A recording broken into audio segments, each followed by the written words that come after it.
de la petite verge. Donc, suite à ce qu'on a discuté tout à l'heure, quels examens allez-vous demander en priorité? En priorité, hein. Donc, je vous propose la testo, la T4 libre, la TSH, la glycémie, l'échographie testiculaire et pelvienne.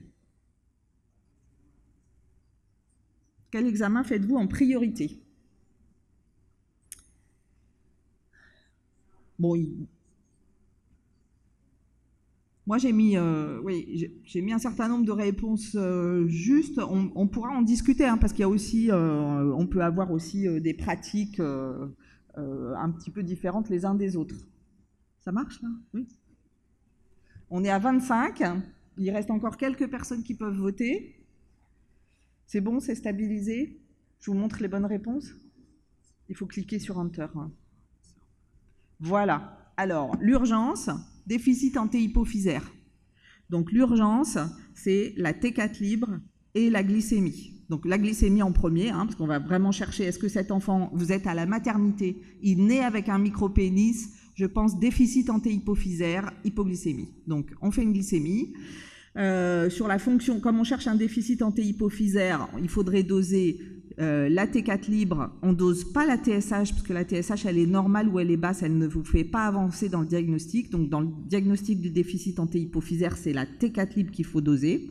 Si j'avais mis l'IGF-1, il aurait fallu le cocher également.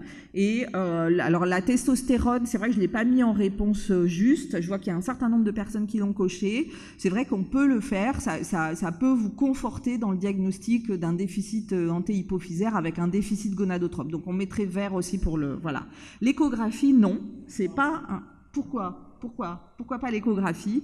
L'échographie, les testicules, la cryptorchidie, l'échographie testiculaire chez un nouveau-né pour chercher des testicules intra-abdominaux, le rendement est nul.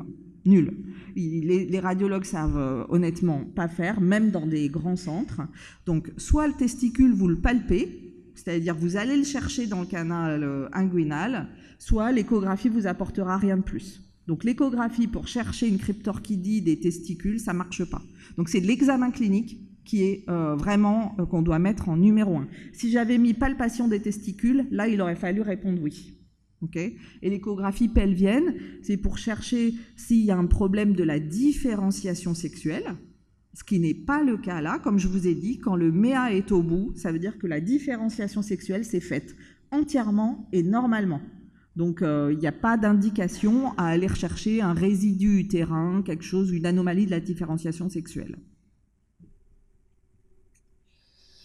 Alors, ce jeune homme, donc on lui a fait ce qu'on a discuté, la glycémie, IGF-1, cortisol, FSH-LH. Donc en France, on a fait un cariotype et puis on a discuté les différentes hypothèses. Voilà. Donc je vous ai mis là le résultat de son bilan et son diagnostic. Alors en fait, il a cet enfant, il avait une glycémie basse que j'ai oublié de... Non, elle est une glycémie qui est normale, pardon, qui est sur la diapositive.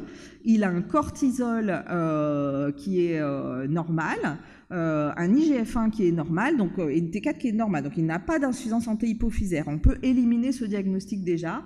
En revanche, quand on regarde ces hormones testiculaires, la FSH est élevée et la LH est à la limite supérieure de la normale. Et ce qui doit vous faire vraiment tilter, c'est l'élévation de la FSH. Ça veut dire que les testicules ne fonctionnent pas et l'hypophyse va réagir en produisant de la FSH. Donc cet enfant, il n'a pas de testicules, c'est l'anorchidie, c'est ce qu'on appelle aussi dans les bouquins le vanishing testis. Hein. Donc c'est des enfants qui ont eu des testicules et qui ont probablement fait le mécanisme qu'on envisage, c'est des torsions testiculaires in utero bilatérales avec nécrose testiculaire. C'est le vanishing testis.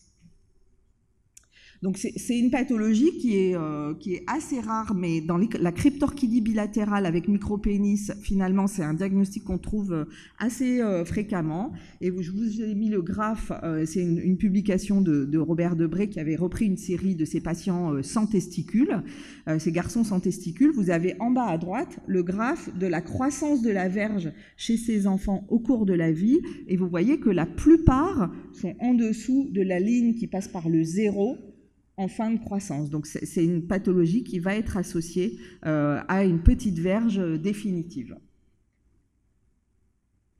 Donc, un peu en conclusion, quand est-ce qu'on doit s'inquiéter quand on a une verge de petite taille? Parce que j'aurais dû commencer par ça, mais en fait, on n'est pas censé dire micropénis, on est censé utiliser le terme verge de petite taille qui est moins stigmatisant. On doit toujours rechercher une insuffisance santé hypophysaire, un déficit gonadotrope, palper les testicules, et on n'est pas dans le contexte des anomalies de la différenciation sexuelle. On doit suivre la croissance de la verge de cet enfant, en particulier au cours de la mini-puberté, et si la croissance n'est pas suffisante, on fait des injections de testostérone. Et ensuite, on doit discuter pendant l'enfance d'une thérapeutique qu'on va utiliser en début de puberté, quand il y a une gêne psychologique exprimée par le patient. C'est souvent c'est vraiment à l'approche de la 6e, des sports collectifs, etc., que les garçons commencent à vraiment exprimer ce besoin. Voilà, donc j'ai terminé pour cette partie-là.